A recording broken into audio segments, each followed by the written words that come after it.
everyone, my name is Lisa and I'm the Viet vegan because I'm Viet and I'm vegan, and today I have Pamela. Hello. Tell them about yourself, Pamela.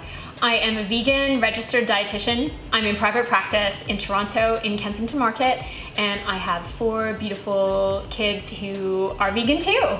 And you are just like incredibly like fit all the time. Like I see your Instagram feed and you have like all these different like workouts and I'm like, god damn, like you were on vacation and you like worked out every day and did a video on it. Like that is dedication. I love doing that, that's true. I have to say, I tried to ride my bike here today and got flat, so it doesn't always work out. But you try and you look great doing it. Thank you. Today we're gonna cover the question that a lot of people ask me, should vegans supplement? And if I am gonna go vegan, what should I supplement? Because I don't have that sort of qualifications nor the authority to advise you on that, I decided that Pamela would be a great resource for you guys. So let's talk about the nutrients that you may or may not need to supplement and the different foods that you can have that would be a good source. The first thing that I think pretty much everyone who is vegan knows about, I hope, and certainly all the vegan doctors and dietitians will let you know, is that you need to take your B12. You absolutely need to take it. Eventually, if you don't take it, you will go crazy. So you will. So don't skip taking your B12. I do recommend that you should supplement with B12, but if you really don't like taking supplements, you can be really consistent with your fortified foods.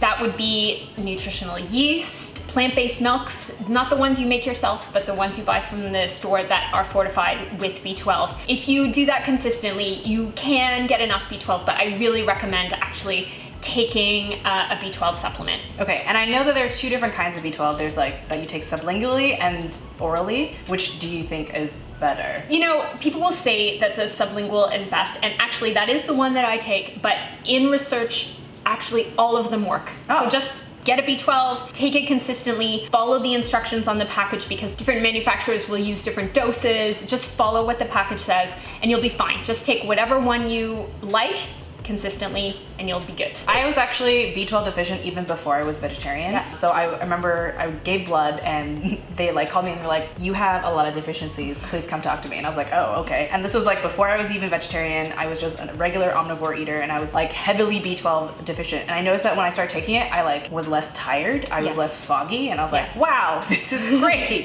So I've been taking like a very high dosage actually. It was like 1250 milligrams. What I heard is that even if you take like a big dosage, whatever your body doesn't absorb, you just kind of like That's exactly right. So if you really, with most nutrients actually, if your body really needs more, your body will absorb more, and lots of times, you know, you'll just get rid of whatever you don't need. So yes, taking very high doses of nutrients doesn't necessarily mean that you'll get more effect. Right, but with B12, you will just pass what you don't need because it's water soluble, right? It is water soluble. Yeah. With fat soluble vitamins, your body will mostly store those. Yeah, okay. Some people might argue that, you know, as omnivores, like if we're getting our B12, like then is plant-based like really a natural diet? Okay, yeah. Well, I'm gonna give you the full story on B12 then, because B12 is a bacterially derived nutrient. You know, you think, okay, so humans can't produce B12, but can other mammals produce B12? Like if you're gonna eat a steak that came from a cow, did that cow produce B12?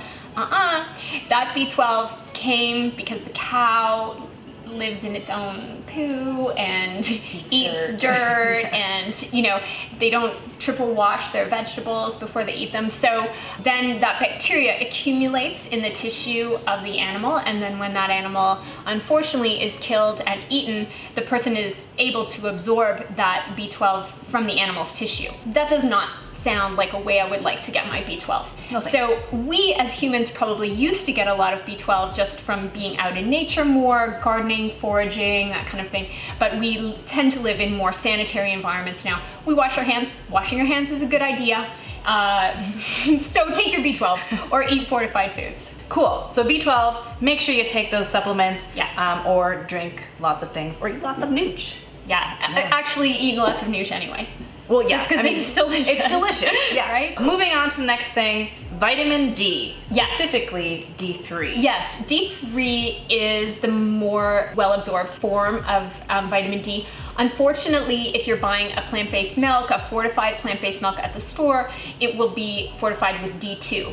That doesn't mean that that doesn't have any good for you. That is still useful. Your body will absorb some of that, but D3 is more or easily absorbed by the body. So you might want to look at taking a vegan supplement with D3. Like this one. Yeah, absolutely. You can also go out in the sun. I highly recommend going out in the sun and do it as much as possible. You only need about 20 minutes of sun exposure in order to get enough D3, and you'll get way more vitamin D by going out in the sun than even taking a super high potency supplement. So that's great, but unfortunately, if you're in Northern Europe or if you're in the north of the US or you're in Canada, you're likely not going to be able to get enough D, particularly in the winter. If you want to go outside in the sun to get your vitamin D, you need to not wear sunscreen for 20 minutes. If you wear sunscreen, you won't absorb vitamin D through that sunscreen. Right. For 20 minutes, don't apply sunscreen. And then if you like to apply sunscreen, do it after the 20 minutes. Also, fun fact, if you put mushrooms out in the sun, they will absorb more vitamin D than if you just ate mushrooms on their own. Because mushrooms are actually one of the only plant sources that have vitamin D, but it's not very rich in vitamin D. It's not. And in fact, if you don't UV treat your mushrooms, and others like put them out in the sun, or you can actually sometimes buy mushrooms that have been really UV treated. I think that might be just in the States, but hopefully we'll get that in Canada too. That would be cool. But it's not as rich a source, that's true. We probably wouldn't be able to depend on that as your only source of vitamin D. Right. So actually, I think 30% of Canadians overall are vitamin D deficient, and in the winter it rises to 40%. Oh man. So Health Canada is recommending that all of us supplement with D. You might want to do that just in the winter if you're able to get out in the sun in the summer, and you should get out in the sun because it's good. And just a note for those who don't know, vitamin D3 is typically derived from sheep's wool, which means it's not vegan. So if you find any baked products, especially things like pre-made crusts or pastries, they have D3 in them. I don't really know why, but those are typically not derived from plants. They are sheep's wool. So a vegan lichen-based D3 is the way to go if you want to stick to the plant-based version. Another thing that we're going to talk about that has been very highly talked about in the vegan YouTuber world is DHA and EPA. Now, what is that? So those are omega-3 fatty acids, and I think we're all pretty familiar as vegans, or most of us are. We think of, where am I going to get my omega-3s? Well, I'll get them from things like flaxseed and maybe hemp, chia seeds, that kind of thing. But those are omega-6s, right? No, they have omega-3s as well, which is great, but they have a certain kind of omega-3, which is ALA. Okay. So that's good because we need ALA and that's good for us. And we can convert ALA to DHA and EPA. So good news. The problem is we don't convert it very well. So if you are a young woman, you're probably converting around 10% of your ALA into EPA and DHA, which is pretty good. But if you're an older man, you're probably converting only maybe like 2%, not so good. And for all of us as vegans, we might want to consider supplementing this nutrient. So unfortunately, there aren't a lot of whole foods, plant-based sources of EPA and DHA, so we can look to seaweed. This is the DHA things that I take. You've seen my What I Eat in a Days. You see that I take one of these giant capsules. And it says to take it with food, I guess because it's oil, is it? Yes. Yeah. It's because it's fat soluble. So when they say take with food, they're assuming that there will be some fat in your meal, and so that helps you absorb it better. Got it. Ah, interesting. Once again, you should probably be looking to a supplement because you're probably not going to get a whole food source of DHA and EPA, and you do need them. You are at increased cardiovascular risk and unfortunately increased risk of Alzheimer's if you don't get a good source of it over a long period of time. Ripple milk actually has DHA in it. Oh. So if they ever come to Canada, they are in Canada, but like, I mean, really come to Canada, like everywhere, then that could be a food source that's fortified rather than taking supplements. Interesting. Very interesting. Should people talk to their doctor before supplementing, or is it pretty much okay? I mean, you can always inform your doctor of what supplements you're taking, but you don't need to ask your doctor, I would say, before taking DHA and EPA. Just follow the instructions. Moving on to another mineral that I don't really know the function of this mineral. Zinc. What does zinc do? So zinc is actually a very important mineral in development and wound healing. Okay. So it's actually part of many, many different processes in our body. So you need to have zinc definitely in your diet. And it's a bit of a funny one, zinc is, in that you need to have enough zinc, but not too much. Okay. So some nutrients like B12, we're like, sure, you can take lots of it, and if you take too much, it doesn't matter because you'll just get rid of it. But zinc, you don't want to take too much zinc, actually.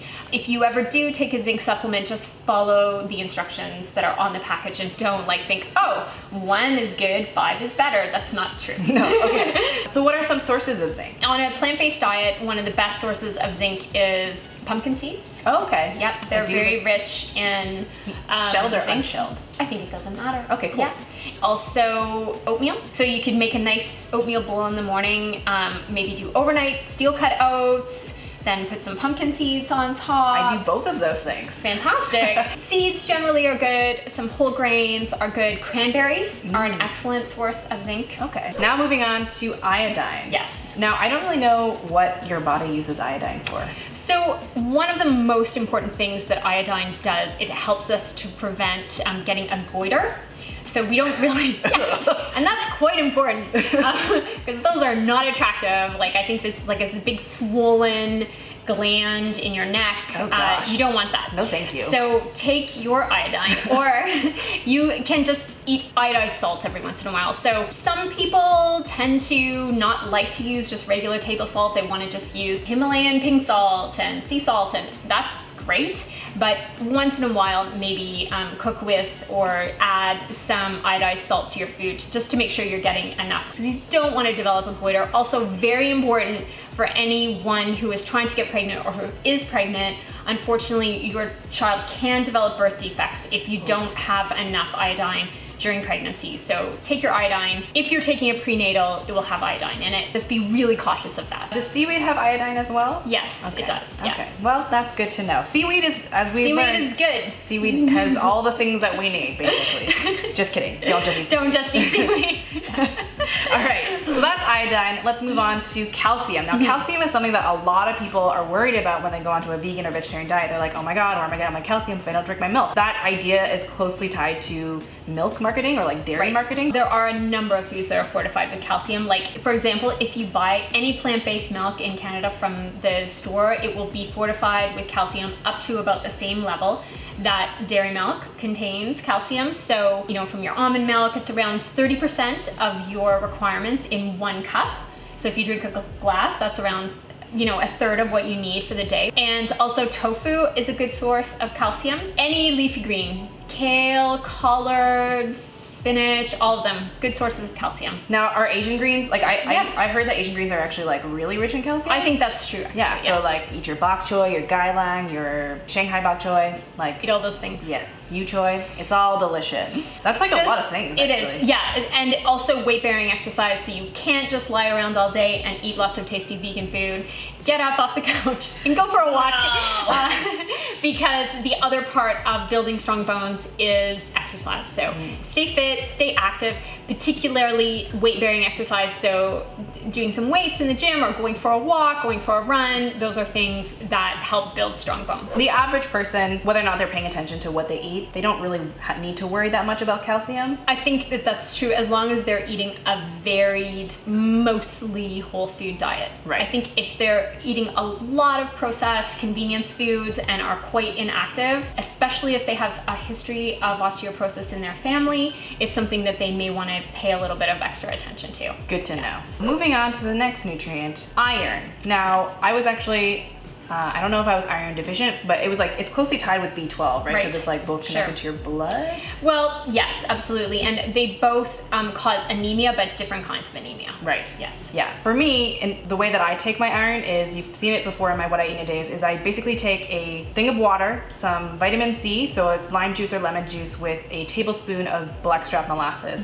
Now, there's different kinds of blackstrap molasses. Different brands will have tastier blackstrap molasses. I usually like the wholesome organic one, I think, because I find that doesn't taste super bitter. And that is a very good source of iron, which is great. All legumes are great sources of iron, so eat lots of lentils, lots of beans. We eat loads of those things in our house. And Lisa's absolutely right that combining it with vitamin C is the way to go for maximizing your iron intake. But it's awesome that most recipes that use pulses, lots of them also include a good source of vitamin C. Like tomatoes, Exactly. or lemon. Or absolutely lemon and lime, or red peppers are a great one. So if you're making a big vegan chili, put in some red peppers, squeeze of lime. You're making your own hummus, add lots of lemon, that kind of thing. So we naturally tend to find things that are high in iron go well with things that are high in vitamin C, so that's great. But iron deficiency is common in North America. It's the most common nutrient deficiency, not just among vegan and vegetarians, but in everyone. Vegans and vegetarians are only slightly at higher risk. The thing is to just eat a variety of foods, lots of greens, lots of beans, lots of lentils, try to combine with vitamin C, and watch your intake of coffee and tea because those unfortunately can block absorption of iron. Also, don't rely just on spinach for your iron absorption, because although spinach is rich in iron, it also unfortunately has a compound called oxalates that can block iron absorption. Last, very good news, dark chocolate is a good source of iron and of magnesium. Yeah. So lots of dark chocolate for you. Something I remember when I was researching on iron, there was 2 different kinds of iron. There's heme iron and non-heme iron. Do you want to talk more about that? Sure. So the heme iron only comes from animal food. The non-heme iron actually comes from both animal foods and plant-based foods. Okay. Yeah. The thing is that most of the iron that all of us eat, even omnivores, as a percentage of the iron they take in, most of it is actually non-heme iron. Oh. So I think we have a perception that as vegans we're only getting non-heme and that omnivores are getting all this heme, but actually that's not really the case. Everyone's getting lots of non-heme, and non-heme iron is still well absorbed by the body. It's just not quite as well absorbed as heme iron is, but this does not lead to deficiencies in vegetarians and vegans. As I said before, we're only at slightly higher risk, and you definitely can get lots of iron in your diet easily as long as you are eating a varied, mostly whole foods diet. Next up is protein. Now that is something that I get asked all the freaking time. Like, oh, you're vegan, where do you get your protein? What do you eat? Like, I need eggs, I need meat, I need whatever, because that's the only thing that makes me full. So let's talk about protein, and let's talk about like how much protein the average person should have and what they can eat to get it. So as long as you're getting around 10% of your calories from protein, you're doing absolutely fine. And really, I never meet anybody in my practice who is protein deficient. I've never met anyone that had to be hospitalized for protein deficiency. We're all generally doing fine in terms of protein as long as, again, we're coming back to this, but as long as you're eating a relatively varied, mostly whole foods, plant-based diet. I don't want you to worry about protein. Actually, think about those micronutrients we talked about before. Pay attention to those. Those are places you might unfortunately encounter a deficiency if you're not a bit careful with the planning in your diet. There's protein in everything. I'm gonna tell you my pet peeve now, which is like this MasterChef inspired obsession with calling meat protein. This upsets me so much, because meat is not the only source of protein. So of course, beans and legumes are great sources of protein, and that's good, but so are nuts and seeds, so are vegetables. Do you know that spinach has protein? Do you know that every fruit has protein? So there's protein in everything. It's just maybe that there's not as much protein per calorie, but there still is protein. So literally everything that you eat throughout the day contributes to your protein intake. So just keep eating, that's good. And keep eating lots of healthy foods and a variety of foods. That just makes me think of when people ask me like, I need my protein, I gotta eat my cow. It's like, well, where do you think the cow gets protein? Exactly. They do have different stomachs than us. You cannot just eat grass. Don't try it. Dang it, I really wanted to eat grass. Unless you are like a very dedicated bodybuilder, heavy power lifter, that kind of thing, then you might want to consider including some vegan protein powders, that kind of thing in your diet to get enough protein. But for most of us who maybe go to like some Zumba classes, or like even do a body pump class, or like do, running, even if you're a marathon runner, you do not need to be supplementing extra protein. If you like to add vegan protein powders to your smoothies, if you think that makes them taste better, then I disagree with you. But if you like them, then that's great. You can have them, that's absolutely fine, but you probably don't need them. I've talked to a couple other dietitians before. We actually interviewed one for the TVA once, and she was not you nor Abby, and she had very different opinions. Views, right? Yeah. And so everything she was saying, she's like, with every single meal, you need to make sure it's like at least, I think she said 10 grams of protein. That's a lot of protein, isn't it? I agree. And, you know, I think that in general, right now, as a society, we're kind of obsessed with protein. And look how well that's going, right? Like, we're all... Heart disease. Yeah, exactly. Cancer, diabetes, obesity. So I don't think that plan, that high protein plan, is working out particularly well. I think instead, don't worry about protein. I'm sure you're getting enough protein. Instead, focus on getting a lot of rich micronutrients in your diet.